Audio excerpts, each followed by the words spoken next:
여러분, 월스트리트의 그 견고해 보이던 강세장이 무너지는 데는요, 딱 하루면 충분했습니다. 정말 평범하기 짝이 없던 날이었는데 모든 게 한순간에 그냥 확 바뀌어버렸어요. 대체 무슨 일이 있었던 걸까요? 자, 이 숫자 좀 보세요. 마이너스 3.6%. 이게 뭐냐면요. 하루 만에, 정말 단 하루 만에 기술주 중심의 나스닥 지수가 폭락한 수치입니다. 시장에서는 이걸 두고 트럼프 발작이다, 뭐 이런 말까지 나왔어요. 전 세계 헤드라인이 난리가 났습니다. 다들 이 갑작스런 패닉을 대서특필했죠. 당연히 한국 언론도 예외는 아니었고요. 그냥 좀 떨어졌다, 이 정도 수준이 아니었어요. 헤드라인에 쇼크, 폭락 이런 단어들이 막 붙었잖아요. 그만큼 상황이 심각했다는 거죠. 근데 이게 나스닥만의 문제였으면 또 모르겠는데 그게 아니었습니다. 다우존스, S&P 500까지, 그러니까 미국 3대 지수가 그냥 다 같이 무너져 내린 거예요. 시장 전체를 매도세가 완전히 덮어버렸고 S&P 500이랑 나스닥은 6개월 만에 최악의 하루를 보냈습니다. 정말 끔찍했죠. 그런데 말입니다. 여기에 정말 이상한 점이 하나 있어요. 불과 6개월 전이었거든요. 그때는 훨씬 더 큰 관세 폭탄이 떨어진다고 했는데 시장은 완전히 반대로 움직였습니다. 오히려 기록적인 상승세를 보였단 말이죠. 아니, 지난 6개월 사이에 대체 무슨 일이 있었길래 시장 반응이 이렇게 180도 달라진 걸까요? 자, 그래서 오늘의 이 폭락을 제대로 이해하려면 우리 시간을 좀 거슬러 올라가야 합니다. 아주 놀라울 정도로 강했던 지난 6개월을 먼저 살펴볼 필요가 있어요. 이게 바로 그 광복절 관세라고 불렸던 대규모 관세 인상이 시작된 시점이에요. 하룻밤 사이에 관세가 2.5%에서 25%로 거의 10배가 뛰어오르면서 전 세계 공급망이 그야말로 충격에 빠졌습니다. 그때는 정말 모두가 최악의 시나리오를 그리고 있었죠. 그때 당시에요. 미국 CEO의 80% 이상이 이제 경기 침체 온다 이렇게 예상했거든요. 그런데 웬걸요? 현실은 완전히 달랐습니다. 경제가 정말 놀라울 정도로 굳건하게 버텨낸 거예요.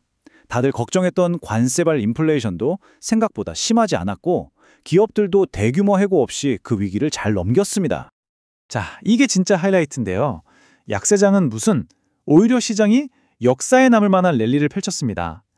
S&P 500 지수가 6개월 만에 35% 넘게 급등했는데 이게 어느 정도냐면요. 1950년 이후에 있었던 6개월 랠리 중에 손에 꼽힐 정도로 강력한 상승세였어요.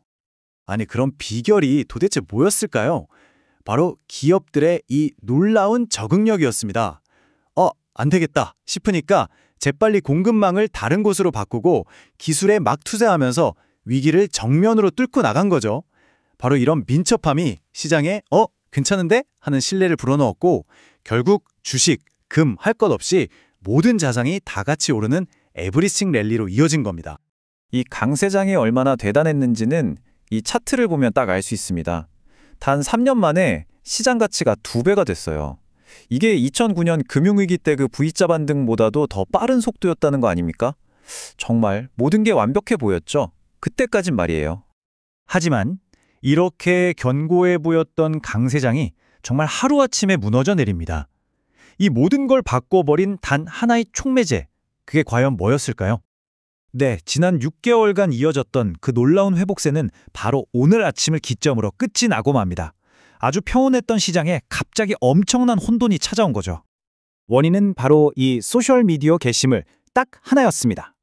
트럼프 대통령이 지금 우리가 미국으로 들어오는 중국산 제품에 대해서 대규모 관세 인상을 검토하고 있다고 올린 이 한 문장. 이 문장 하나가 지난 6개월 동안 차곡차곡 쌓아 올렸던 시장의 낙관론을 그냥 한순간에 무너뜨려버린 겁니다. 그 파장은 정말 즉각적이고 혹독했습니다. 특히 미중 무역 관계에 가장 민감한 기술주들이 제대로 직격탄을 맞았죠. 그동안 시장을 쭉 이끌어왔던 AMD, 퀄컴, 테슬라, 엔비디아 이런 대표 기업들 주가가 그냥 속수무책으로 무너졌습니다. 그런데 반응한 건 주식만이 아니었습니다. 시장의 공포심을 보여주는 지수, 이것도 단 하루 만에 그야말로 수직 상승을 해버렸어요. 바로 월가의 공포지수라고 불리는 DIX 지수인데요. 이게 뭐냐면 시장 참여자들의 집단적인 심장 박동 같은 거라고 보시면 돼요. 이게 막 치솟는다? 그럼 모두가 겁에 질렸다는 뜻이거든요. 근데 이 지수가 4개월 만에 처음으로 심리적 저항선인 20을 훌쩍 넘어버린 겁니다. 시장 전체에 패닉이 빠르게 확산되고 있다는 아주 강력한 신호였죠. 자, 그럼 이제 우리는 서로 완전히 다른 두 가지 이야기를 마주하게 됐습니다. 한쪽에는 강력한 경제가 있고 다른 한쪽에는 너무나 불안한 시장이 있죠. 이 둘의 충돌, 이게 과연 우리에게 뭘 말해주고 있는 걸까요? 바로 이 지점이 현재 시장이 처한 가장 핵심적인 딜레마입니다. 한편에는 위기가 와도 어떻게든 적응해내는 정말 놀랍도록 강한 경제 펀더멘탈이 있어요. 그런데 다른 한편에는 뉴스 알림 딱 하나만 떠도 완전히 궤도를 이탈해버리는 너무나도 깨지기 쉬운 시장 심리가 있는 거죠. 그러니까 핵심은 이거예요. 우리 경제의 기초 체력, 펀더멘털은 분명 강합니다.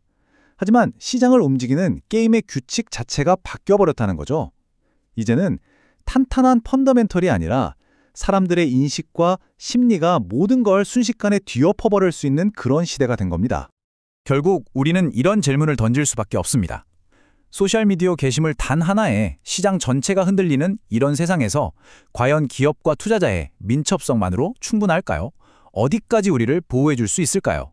아마 이 질문에 대한 답은 앞으로 시장이 직접 보여주게 되겠죠.